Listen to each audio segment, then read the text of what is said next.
বন্ধুরা, কাল আমি চা দোকানে একটু শান্তিতে চা খেতে গিয়েছিলাম, কিন্তু পারিনি। চা দোকানে ঢুকছি, হঠাৎ কিছু ছেলে বলে উঠলো, মার মার মার। মানে আমি তো পালিয়েই যাচ্ছিলাম। তারপরে দেখলাম না, ওরা পাবজি খেলছে। তারপরে আস্তে আস্তে আমরা চা দোকানের ভিতরে ঢুকলাম। চা দোকানে আমি দেখলাম যে 3 রকমের লোক আছে। কিছু ছেলে পাবজি খেলছে, কিছু বেকার যুবক ছেলে তারা বিজনেস নিয়ে আলোচনা করছে, আরেক দিকে আছে শিক্ষিত কিছু চাকরিজীবী লোক।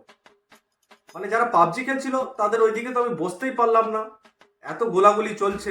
তারা একদম মারকুটে মনোভাবে আছে। তারপরে আমি কিছু বেকার যুবক ছেলের পাশে বসলাম।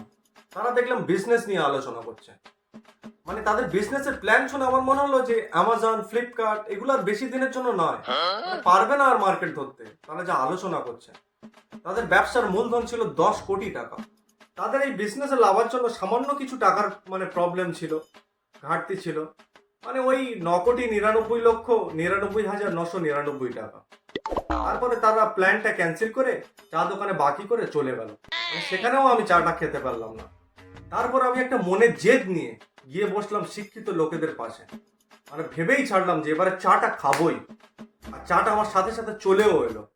মানে চাটা আমি হাতে নিয়ে যখন চুমুক দিতে যাব, একটা চাকরিজীবী লোক পাশ থেকে বলে উঠলো, এই চায়ে যদি 5 ml দুধ থাকে, তাহলে 5 ml দুধ থেকে কত পরিমাণ ছানা হবে?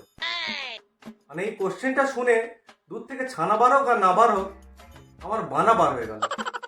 তারপরে আমি বিশ্বাস করে নিলাম যে অশিক্ষিত বেকার ছেলেদের দ্বারা চা দোকানে বসে চা খাওয়াটা সম্ভবই নয়। তাই আমি ব্যর্থ হয়ে বাড়িতে ফিরে এলাম।